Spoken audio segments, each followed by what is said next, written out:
आज की हमारी इस फिल्म में दिखाया जाता है कि कैसे एक लड़की का बॉयफ्रेंड अपने ही दोस्तों के साथ मिलकर बुरी तरह से उसका रेप करता है और इसके बाद में वो लड़की आखिर कैसे इन तीनों से अपना बदला लेती है। फिल्म की शुरुआत में हमें एक बहुत बड़ा रेगिस्तान दिखाया जाता है जिसमें हर तरफ चट्टान और पहाड़ नजर आते हैं। फिर हम एक हेलीकॉप्टर को देखते हैं जिसमें हमें एक रिचर्ड नाम का अमीर आदमी दिखाया जाता है जो अपनी सीक्रेट गर्लफ्रेंड जेन के साथ डेजर्ट में आया होता है। अब क्योंकि रिचर्ड पहले से ही शादीशुदा होता है फिर भी वह जेन के साथ अपने संबंध रखता है। यहाँ पर रिचर्ड जेन को लेकर इस सुनसान रेगिस्तान वाले एरिया में 2 दिन के लिए आया होता है। इसके बाद जब रिचर्ड अपने घर पर पहुंचता है तो उसका पायलट उसे वहां पर स्वागत करते हुए एक ड्रिंक देता है। इसके बाद रिचर्ड घर के अंदर आ जाता है। यहाँ आते ही रिचर्ड और जेन आपस में इंटीमेट होने लग जाते हैं।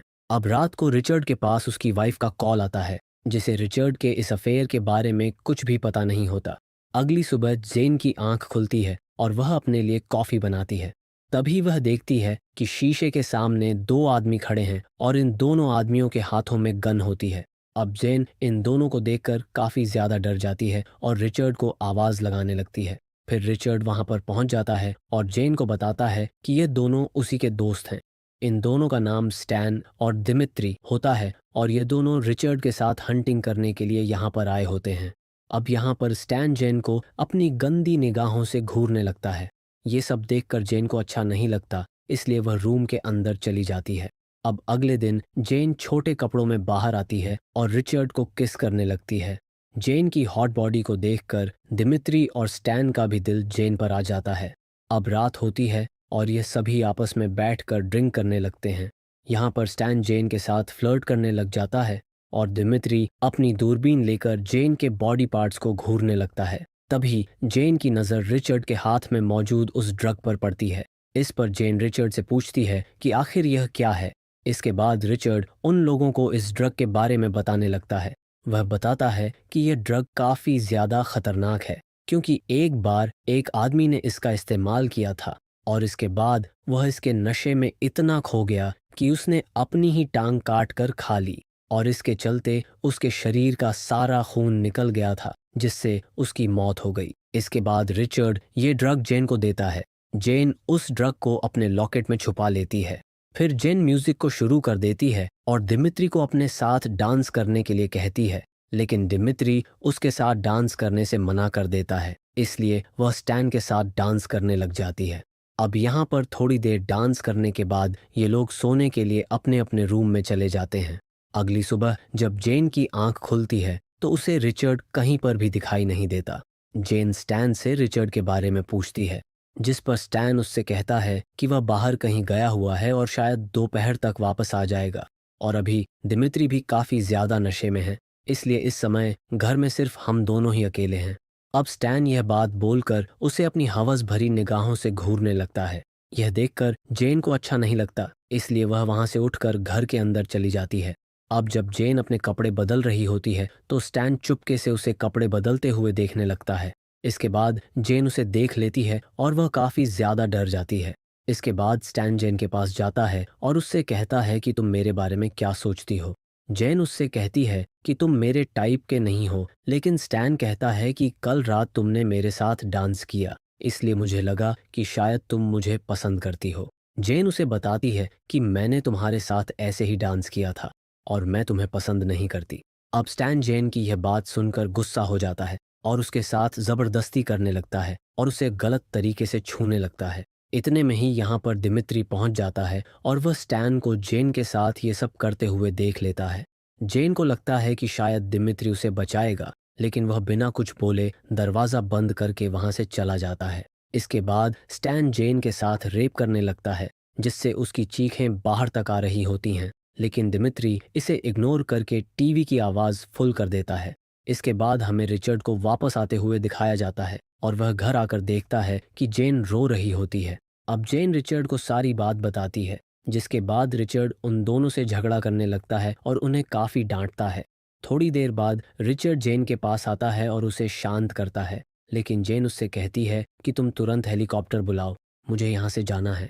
लेकिन रिचर्ड यहाँ पर जेन को समझाने लगता है और उसे सोने के लिए कहता है। अगले दिन रिचर्ड जेन के पास आता है और उससे कहता है कि मैंने तुम्हारे अकाउंट में बहुत सारे पैसे डाल दिए हैं। साथ ही वह उससे कहता है कि मेरे दोस्तों ने तुम्हारे साथ जो भी किया है उसे तुम भूल जाओ।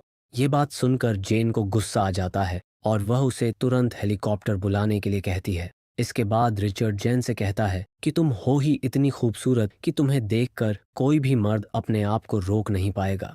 ये बात सुनकर जेन को बहुत ज्यादा गुस्सा आ जाता है और वह रिचर्ड को धमकी देती है कि वह उसकी वाइफ को सब कुछ बता देगी। अब ये बात सुनकर रिचर्ड उसे एक जोरदार थप्पड़ मार देता है। इसके बाद जेन वहां से भागने की कोशिश करती है, लेकिन तीनों आदमी मिलकर उसका पीछा करने लगते हैं। जेन भागते भागते एक पहाड़ पर पहुंच जाती है और वहां रुक जाती है। इतने में ही वे तीनों भी वहां पहुंच जाते हैं। अब रिचर्ड जेन से भागने से मना करता है। इस पर जेन उससे हेलीकॉप्टर बुलाने के लिए कहती है। तभी रिचर्ड फोन मिलाकर हेलीकॉप्टर बुलाने का नाटक करता है, लेकिन वह सच में हेलीकॉप्टर नहीं बुला रहा होता। जेन उसकी बातों में आ जाती है, लेकिन तभी रिचर्ड उसे पहाड़ की छोटी से नीचे धक्का दे देता है।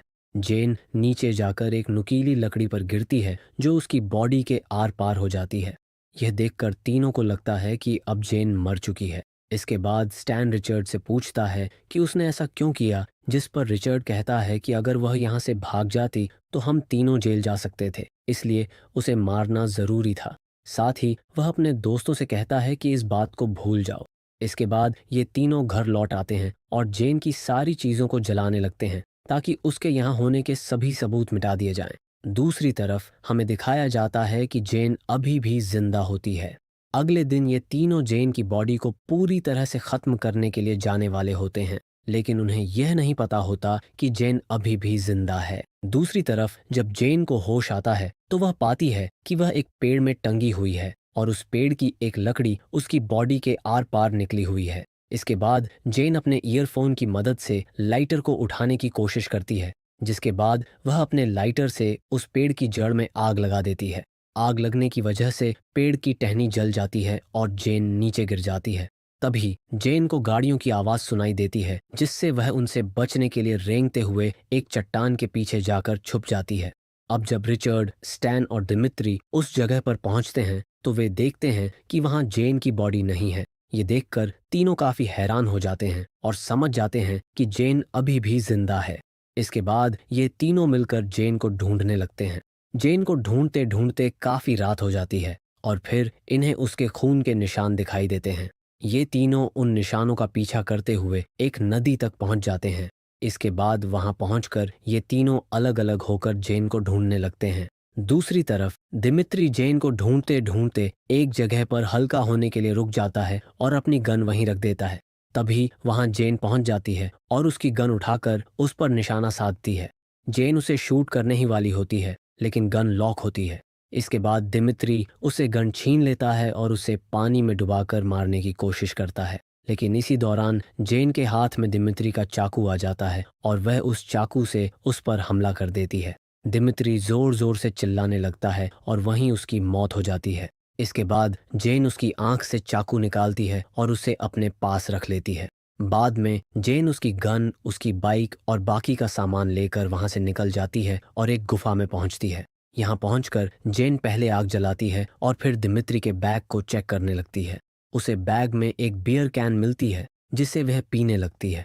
जेन को काफी ज्यादा दर्द हो रहा होता है, इसलिए वह अपने लॉकेट से वही ड्रग निकालती है जो रिचर्ड ने उसे दिया था। जेन उस ड्रग को ले लेती है और इससे उसका दर्द कम हो जाता है। इसके बाद जेन अपने पेट में घुसे उस लकड़ी के टुकड़े को बाहर निकालती है। अपने शरीर से निकल रहे खून को रोकने के लिए वह लाइटर की मदद से चाकू को गर्म करती है और उसे अपने घाव पर लगाती है और इस तरह वह अपने शरीर से लकड़ी का टुकड़ा निकाल लेती है। अब अगली सुबह जब स्टैन नदी में अपना मुंह धोने के लिए जाता है, तभी उसके सामने दिमित्री की बॉडी आ जाती है। उसे देखकर वह काफी ज्यादा डर जाता है और वहां से भागने लगता है। इतने में ही वहां पर रिचर्ड भी पहुंच जाता है। वह उस डेड बॉडी को बाहर निकालता है, जिसके बाद वे दोनों उस बॉडी में पत्थर भरकर उसे वापस नदी में फेंक देते हैं। यहाँ पर रिचर्ड स्टैन पर गुस्सा करता है और उसे एक जोरदार पंच मारता है, जिससे उसकी नाक टूट जाती है, क्योंकि स्टैन की वजह से ही उसका एक दोस्त मारा गया था। इसके बाद वे दोनों मिलकर जेन को ढूंढने के लिए निकल जाते हैं और हर जगह उसे तलाशने लगते हैं। दूसरी तरफ जब जेन को होश आता है और वह उठती है तो वह पाती है कि उसका घाव अब काफी हद तक भर चुका है। इसके बाद जेन अपनी गन उठाती है और बाहर आकर दूरबीन से चारों तरफ देखने लगती है। दूसरी तरफ रिचर्ड और स्टैन यह फैसला करते हैं कि वे अलग अलग जाकर जेन को ढूंढेंगे। इसके बाद रिचर्ड वहां से चला जाता है और स्टैन एक शीशा निकालकर अपना चेहरा देखने लगता है, लेकिन उसी शीशे के रिफ्लेक्शन की वजह से जेन उसे दूर से देख लेती है और समझ जाती है कि वहां कोई मौजूद है। इसके बाद जब जेन वहां पहुंचती है तो वह देखती है कि वह स्टैन ही है। इसी बीच स्टैन की गाड़ी का पेट्रोल खत्म हो जाता है और वह गाड़ी में पेट्रोल डालने के लिए बाहर निकलता है। तभी मौका पाकर जेन उसे अपनी गन से शूट कर देती है, लेकिन गोली उसके कंधे पर लगती है, जिसके चलते स्टैन वहां से भागने लगता है। अब स्टैन को पता चलता है कि उसके खून के निशान पीछे जमीन पर पड़ रहे हैं, इसलिए वह अपने जूते उतार देता है और अपने मोजे को निकालकर अपने घाव पर बांध लेता है। इसके बाद स्टैन वहां से भागकर एक पत्थर के पीछे छुप जाता है। तभी वहां जेन पहुंचती है और उसे ढूंढने लगती है, लेकिन इतने में स्टैन उसके पीछे से आकर उसे गन से शूट करने की कोशिश करता है, मगर गोली जेन के कान को छूते हुए निकल जाती है। अब जेन वहां से भागने लगती है और स्टैन उसका पीछा करने लगता है। भागते भागते जेन जमीन पर कांच के कुछ टुकड़े बिखेर देती है जो स्टैन के पैरों में घुस जाते हैं। स्टैन उन कांच के टुकड़ों को अपने पैरों से निकालता है और फिर अपनी कार लेकर जेन का पीछा करने लगता है, लेकिन तभी जेन उसे गोली मार देती है जिससे स्टैन की मौत हो जाती है। इसके बाद जेन स्टैन की गाड़ी लेती है और रिचर्ड के घर की तरफ निकल पड़ती है। दूसरी तरफ रिचर्ड को भी जेन नहीं मिलती। वह काफी देर तक स्टैन का इंतजार करता है, लेकिन जब वह वापस नहीं आता तो रिचर्ड भी घर लौट जाता है। घर पहुंचकर वह अपने पायलट को कॉल करता है और उससे तुरंत वहां आने के लिए कहता है। इसके बाद रिचर्ड नहाने के लिए बाथरूम में चला जाता है। जब वह अंदर होता है तभी उसे बाहर से किसी की आवाज सुनाई देती है। वह अपनी गन उठाता है और बाहर चेक करने जाता है, लेकिन बाहर उसे कोई नहीं मिलता। जब वह वापस घर के अंदर आता है तो देखता है कि जेन उस पर गन ताने खड़ी है। रिचर्ड उससे बात करने की कोशिश करता है, लेकिन तभी जेन उस पर गोली चला देती है जिससे एक गोली उसके पेट में लगती है। रिचर्ड घायल हालत में वहां से भागने की कोशिश करता है और जेन उसका पीछा करने लगती है। इसी दौरान रिचर्ड जेन को पकड़ लेता है और उसका गला दबाने की कोशिश करता है, लेकिन जेन उसके घाव में अपनी उंगली डाल देती है जिससे रिचर्ड उसे छोड़ देता है। इसके बाद जेन अपनी गन उठाती है और रिचर्ड के सिर पर गोली मार देती है जिससे उसकी वहीं मौत हो जाती है, और इस तरह जेन अपना बदला पूरा कर लेती है। तो दोस्तों, मुझे उम्मीद है कि आपको ये एक्सप्लेनेशन पसंद आया होगा। अगर आपको ये वीडियो अच्छा लगा हो तो प्लीज़ वीडियो को लाइक करें और चैनल को सब्सक्राइब करें।